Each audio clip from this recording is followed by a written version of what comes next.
Hoje quero falar sobre agressão para reduzir a quantidade de confusão sobre essa questão, sem dúvida complexa e criativa, e para aumentar a clareza. Talvez uma tática de perguntas e respostas funcione melhor para meus objetivos aqui, porque uma pessoa precisa de agressão e ela é mesmo necessária. A agressão saudável é uma ferramenta para ajudar uma pessoa a descobrir que seus limites físicos, psicológicos ou emocionais estão sendo violados. A agressão, leia-se ativismo, ajuda a restaurar o status quo. E existe uma agressão não saudável e a que ela está associada. Isso acontece. Muitas vezes, a agressão, em sua variedade justa, é substituída por outro sentimento, que a pessoa não reconhece, não sabe como viver, tem muito medo desse sentimento. Exemplo. A mãe repreende com raiva a criança por mostrar a língua a uma tia estrangeira. A criança violou os limites dela? Não. Porque ela está brava com ele. Na verdade, porque ela se sente envergonhada na frente da tia estranha. É mais fácil para ela processar sua raiva do que sua vergonha. O que é raiva justa? Qual é a diferença entre ela e a injusta? Justa significa justificada aos olhos de um outro significativo, desde uma certa idade. É suficiente para nós que esse outro exista, apenas em nossa imaginação. Traduzido para a linguagem de limites, significa que algum outro condicional concorda que você tem e deve ter limites para proteger. Em um lugar, e aqui você tem o direito de se enfurecer, e em outro lugar, você não tem e não pode ter nenhum limite. Exemplo. Uma mãe e sua filha adulta. A mãe dá à filha conselhos não solicitados. A filha se recusa a aceitá-los várias vezes e, depois de algum tempo, fica com raiva. A resposta da mãe ofendida é: você não consegue dizer uma palavra sequer, e tudo o que eu queria era fazer o que era melhor. A mãe não concorda que a filha possa ter um limite em relação aos seus bons conselhos. A raiva da filha aqui seria injusta do ponto de vista da mãe. Outro exemplo. A mesma mãe deixa cair acidentalmente a xícara da filha e a quebra. Ela se apressa em pedir desculpas, justamente porque está tentando neutralizar a raiva justificada da filha, ou seja, ela reconhece seu limite. Não, isso não é verdade. Vivemos em uma sociedade, entre nossa própria espécie. Expressar agressão com força total em qualquer ocasião tornará a comunicação um inferno, o que, por si só, dificilmente fará com que as pessoas se sintam melhor. Um dos desafios da criança pequena é aprender a lidar com sentimentos fortes como o medo e a raiva, e de uma forma que seja ideal para ela e para os outros. É um erro comum os pais exigirem que a criança pare de ficar com raiva, como você pode bater no seu irmão, pare com isso agora, ou com medo, não há nada a temer. Cala-se.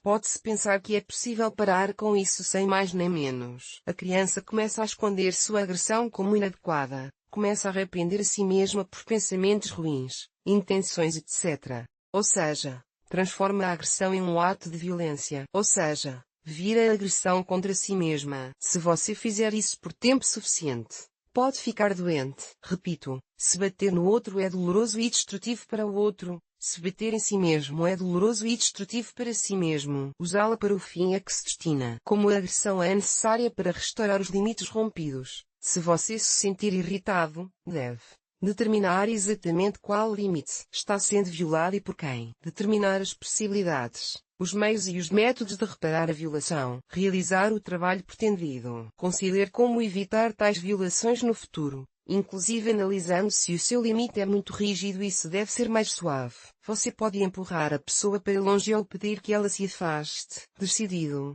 Resolvido. O limite é muito rígido? Não. Não há aviso para o futuro.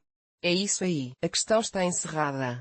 Quais são alguns métodos apropriados e inapropriados de remover violações de limites? Eu classificaria imediatamente a violência física, inclusive a verbal, como inadequada. Quero deixar claro. Sou categoricamente contra brigas, gritos e palavrões. Sou contra insultos, acusações e humilhações. Para mais ou menos adequado, eu incluiria o sarcasmo e a ironia, adequados para expressar agressão em um ambiente juvenil. Em uma empresa. Não concordo.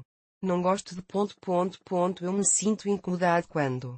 Por favor, vamos concordar com o seguinte para o futuro.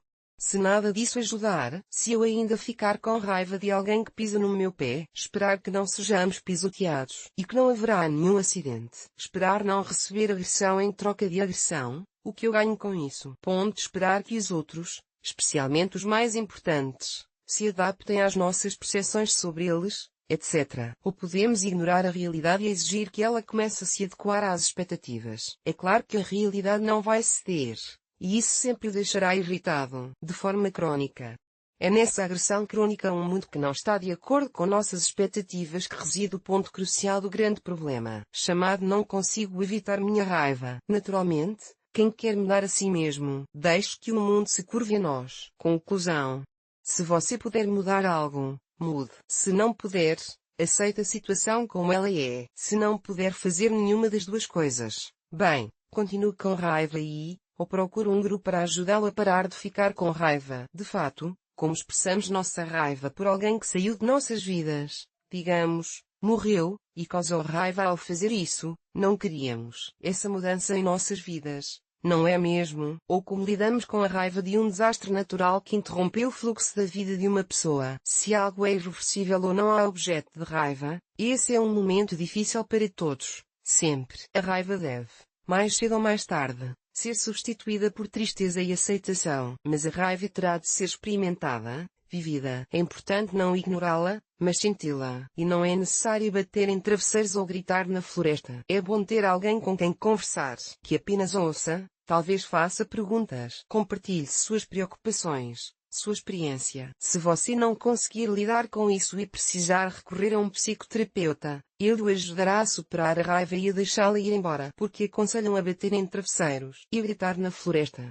Esse conselho pode ser útil quando o hábito de voltar imediatamente toda a raiva para si mesmo está tão arraigado que a pessoa realmente não sente raiva. Ela fica imediatamente, automaticamente, com raiva de si mesma em qualquer oportunidade, e a energia destinada a transformar o mundo ao redor permanece dentro do organismo o tempo todo. Não sai para esse mesmo mundo. Quando uma pessoa começa a perceber o quanto está se tratando de forma desonesta e cruel, sua raiva externa começa a se assemelhar a uma pequena explosão nuclear não direcional. E é melhor, é claro, que ela seja descarregada longe das pessoas. Travesseiros e gritos na floresta podem ajudar a responder, de uma só vez, a essa explosão de raiva. Outra opção é que, às vezes, é só batendo no travesseiro que a pessoa começa a notar, a perceber que está com raiva. E então você pode trabalhar com ela. Você não deve adotar esse método como uma prática diária de trabalho para reagir à raiva acumulada durante o dia. A conscientização a partir disso não será acrescentada, mas, ao ficar com raiva de alguma coisa e sem ela, você se ensinará imediatamente